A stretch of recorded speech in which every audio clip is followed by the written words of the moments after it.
Hey everybody, what's up? Kevin here from the My Song of the Day Rock 2000 to Today YouTube channel. And today I've got another top 10 list for you, all based around some personal preferences.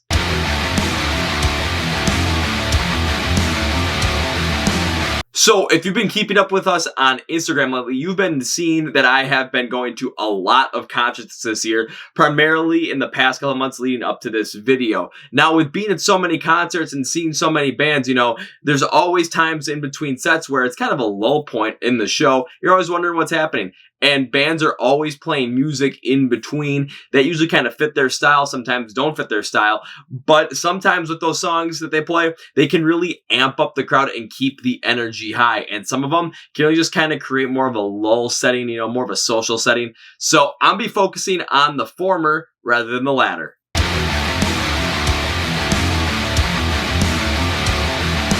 Alrighty, so this is a top 10 list of the best songs to play in between sets at shows. And we'll be talking about what the crowd response is like and how that song ends up maintaining and creating more energy within the crowd and creating more of a sense of community that's going on.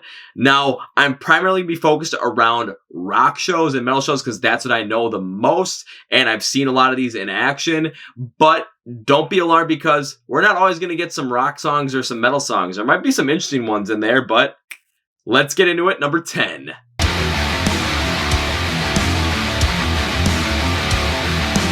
So coming number 10, I have the theme song from The Fresh Prince of Bel-Air by none other than Will Smith. And wait, were you guys expecting me to start off with rock right off the bat? Nope. I'm going with this one because it is probably the quintessential theme song from any kind of television or movie series that people between the ages of 13 to 45 know very well and know all the lyrics to. So when you know something very well and you know all the lyrics to it and you're playing it in between a set, it could be a metal or a rock show. It could be anything like that. The fact of the matter is the fans are going to start singing along to it. Everyone knows it. Everyone kind of knows the mantra of it. And it just creates a larger sense of community within the crowd. And if you've got a lot of energy going into it, this is just going to be something that's not going to necessarily create the energy, but this is something that's going to sustain it very well and kind of keep it going to the forefront. I have not seen anyone play this yet, but this would be well worth it.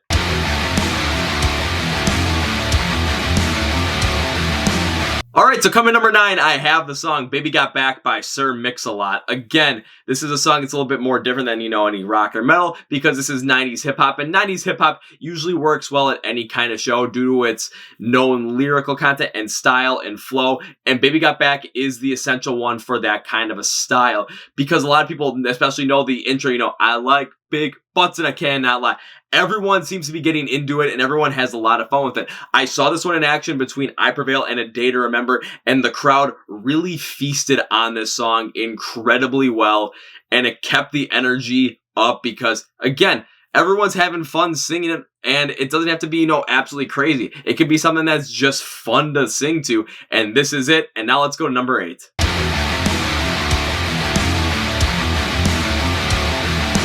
Alright, coming number 8. This one's going to surprise a lot of the rock fans. It's I Want It That Way by the Backstreet Boys. 90s pop is another essential that really does work well in between sets to maintain that energy and the crowd response, and I Want It That Way really does that as well. Where it comes to the crowd responses, everyone knows the lyrics of it, but everyone's got to be singing it because they like the song, they like the lyrics, or in a mocking style. And again, between I Prevail and Day to Remember this year, they played this one, and us and the fans in the pit, we were just having fun, basically mocking the whole entire thing, but it kept up the energy really well, and everyone was having a great time with it. So again, it kind of has a tie with Sir Mix-a-Lot's Baby Got Back, but I went with this one more is because it seemed like more people were able to get into this one, and it really had more of a full-on effect. But I think I've had enough of some of these pop styles. Let's go to number 7.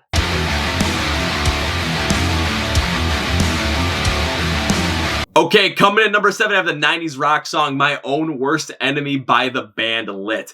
Now, again, we're talking the 90s again. At any kind of rock metal show, 90s music is going to go over very well, and 90s rock, especially something like My Own Worst Enemy with the intro, is going to go over well because people know the intro. It's easy to kind of just jam out to.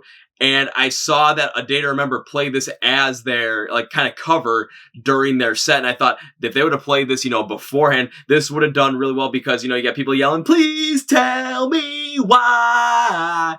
When you get something with 90s rock in there, it just kind of has this little bit of an aesthetic to it, much like the 90s pop and hip hop does, that really lets a crowd get going, whether, you know, you were just born in the 90s or you grew up in that time. So it's much more universal that people can get around to. And if you're going to play it in between set, it's going to maintain the energy. It's not going to really create, but it's going to really maintain. But now you're going to get in a little bit more familiar territory for you guys. Let's go to number 6.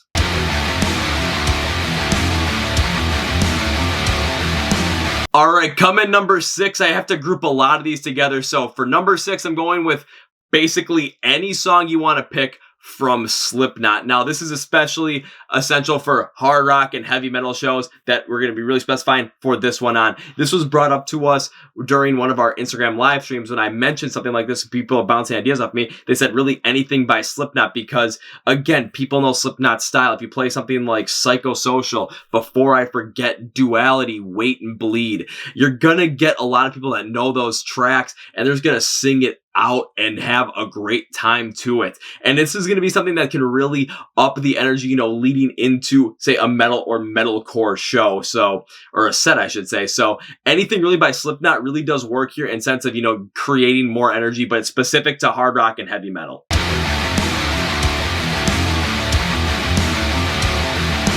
All right, let's go. Number 5 on this list, I actually have some punk rock here, but this is more mainstream punk rock back from 2004. This is American Idiot by Green Day. Now, again, why is this one featured on the list? Because anyone that was born between the year 1980 and 1999, when this song was released, they knew about it, they grew up listening to it, and everyone knows words, everyone knows the style of it. It is a consistently hard song throughout, I say not hard, but fast-paced song throughout. It's a little under 3-minute runtime. And when you know the lyrics of something like this very well as a huge collective, people can really get into it. Plus, like with the 90s stuff, now that we're into 2019, going into 2020, stuff that's a little bit older, you know, maybe 10, 15 years plus, it has a real nostalgia feel to it. And this one could really play off well. But again, this is a little bit more specific to hard rock shows, not necessarily full on metal, and maybe some poppier shows as well, because again, this was a very popular song. So this is a good one to maintain and potentially create a little bit more energy. But now let's go to number 4.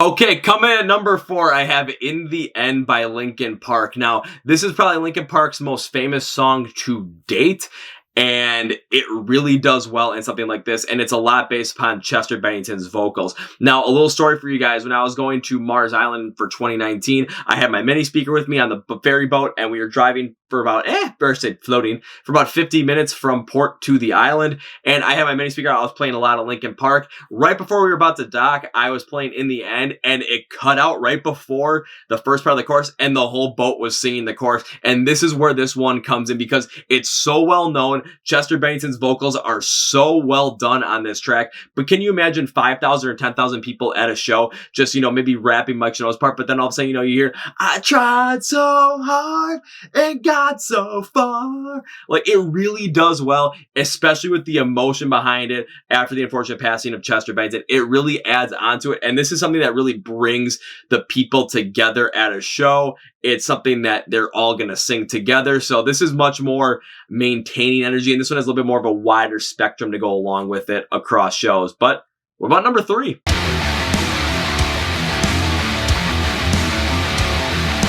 At number 3, I have Chop Suey by System of a Down. Now, this is perfect for any hard rock or heavy metal show because it is essential. I think it's one of the best ones to come out for it. Now, this was probably the best one between I Prevail and Day. Remember that they ended up playing because everyone got into it. I mean, everyone was singing every part of it. When the intro hit and you're just going nuts, everyone's going nuts, and Serge's vocals come in and everyone's singing, you know, wake up! Why'd you put a little makeup? Why'd you put the kids up on the table? Everyone's just going nuts. When the chorus, it's everyone singing a lot softer, a lot more melodic. Everyone's just getting really into it. This was the one during the show, or in between the set, I should say, that really upped the crowd energy. And this was the one that was probably the best one I saw live so far. So this one definitely deserves a spot on the list, but I think there's 2 better on there because Chop Suey's a little bit more exclusive for those hard rock and heavy metal shows. And I think these top 2 can really fit in for hard rock and heavy metal, but they have a little bit more of a wider spectrum.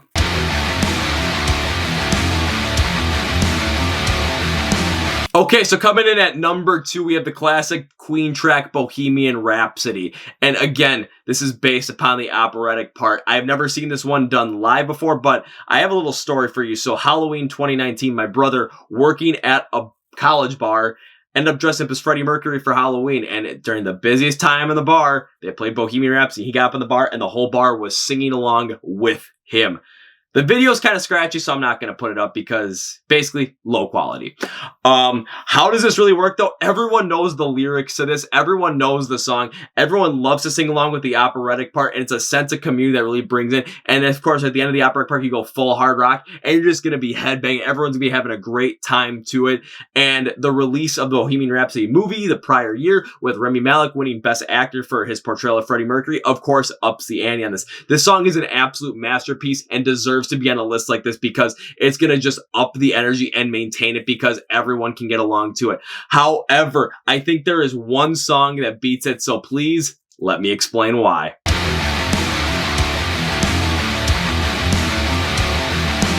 Okay, coming number 1, I have Numb by Linkin Park. Linkin Park's second entry on the list.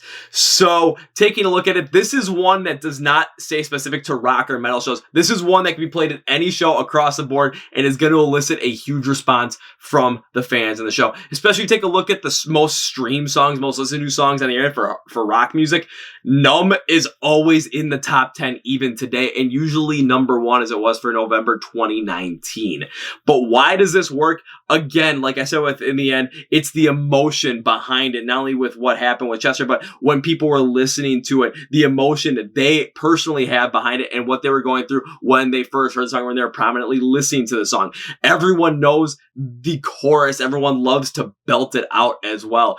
And when you get a lot of people that have an emotional connection to a song and know the lyrics well, and you're going to play it in between a set, this is just going to up the emotion, up the energy, and just up the readiness for the show. This is the best song to play in between sets from one band to another, and I think that every band should do it. And my God, I'll just put it this way. You can't go wrong with Linkin Park, and if you go with Numb, that's your best choice. All right, so thank you for watching the My Sunday Rock 2000 Today Top 10 Songs in Between Concerts Sets video. And I know you guys are probably going to say, oh, you didn't do a good job on this top 10. Oh, I don't like the fact that you put this here, I put this here. You want to know what I want you to do? Put your top 10 in the comments. If you got a thing to disagree with me, please put it in the comments. I want to see it, and I want to see what your take is. Now, also, if you like the video, give me a like. If you dislike, give me the dislike. And again, like I said, put in the comments. Also, if you're not subscribed to the channel, hit that subscribe button. No.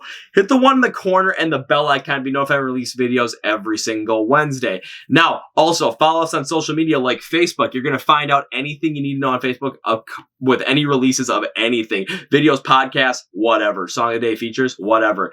Twitter, you're going to hear from us. You're going to talk to us there on Twitter. Instagram, you're going to talk to us on Instagram as well. We're going to ask you questions. We have our IGTV videos in which we do a little bit behind the scenes stuff for you guys. Our Instagram live streams every single Wednesday night at 9 p.m. Central. Song a Day posts, you're going to get the 30-second preview on Instagram along with all these other platforms. And just a great place to go. And TikTok as well for some fun videos. Now let's get those on out of here. Talk about the Chord Progression Podcast brought to you by My Song a Day Rock 2000 to today. That's our very own podcast where we do deep dive into these things, like deep dive into album reviews, deep dive into what's going on in the world of music. And we've been starting to actually interview some people, and now you can see them face to face on our YouTube channel as well, because we're posting the videos on YouTube when we talk to these bands, guests, even you. So if you want to listen to it, you can listen to it here on YouTube and watch the video, or you can listen on Spotify, Apple Podcasts, or Google Play. Links for all this stuff in the description below, guys. Let's get those out of here. And if you're not subscribed to our Amazon Alexa skill,